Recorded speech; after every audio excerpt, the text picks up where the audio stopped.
مساء الورد إلى أخواني وأخواتي، إلى المحبين، إلى العاشقين، إلى المتيمين بحب العدالة وخدمة العدالة. كما تعلمون بأن فترتي الرئاسية تنتهي في الأيام القادمة، فهذه رسالة وداع. في السابق كانت تدار الانتخابات من خلال مكتب وزارة الرياضة بالمنطقة أو بالمحافظة أو بالمدينة بالتعاون مع النادي.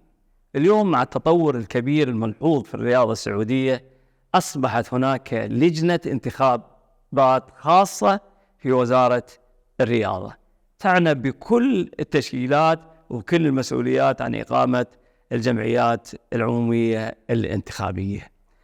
احنا ننتظر منهم جدول زمني، ننتظر من توجيهاتهم.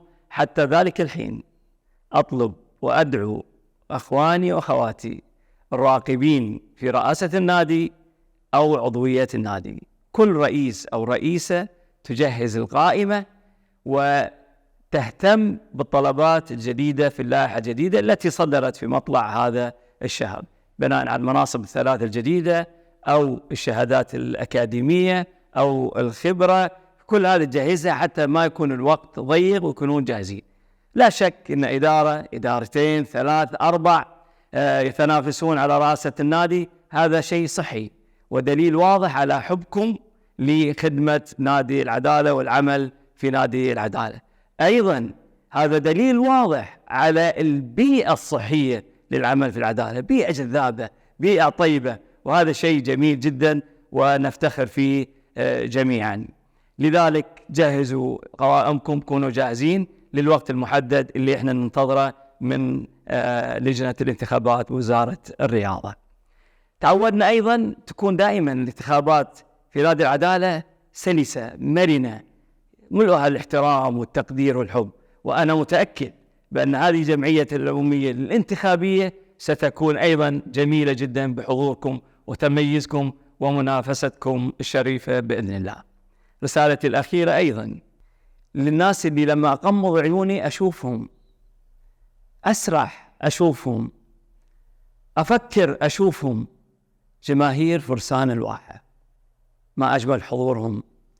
هذول هم أصحاب المركز الثالث في دوري روشن. تصور العدالة المركز الثالث جماهيريا في هذا الوطن وفي أقوى دوري عربي على الإطلاق. ولذلك رسالتي لهم، وبحكم الوقت نحن نطمنهم بأن نحن نعمل على تجهيز الفريق الأول لكرة القدم للعودة مجددا إن شاء الله السنة القادمة إلى دوري روشن حتى استلام الإدارة الجديدة، والتي أنا متأكد ستواصل العمل من أجل تهيئة الفريق لمواصلة النجاح والتوفيق. وأنا شخصيا سأكون متواجدا في المدرج، لا مرتدي هذا الوشاح، لأكون مع الجماهير إن شاء الله في المدرجات الخاصة بالجماهير. حتى ذلك الحين أستودعكم الله وأنتم جميعا في قلبي.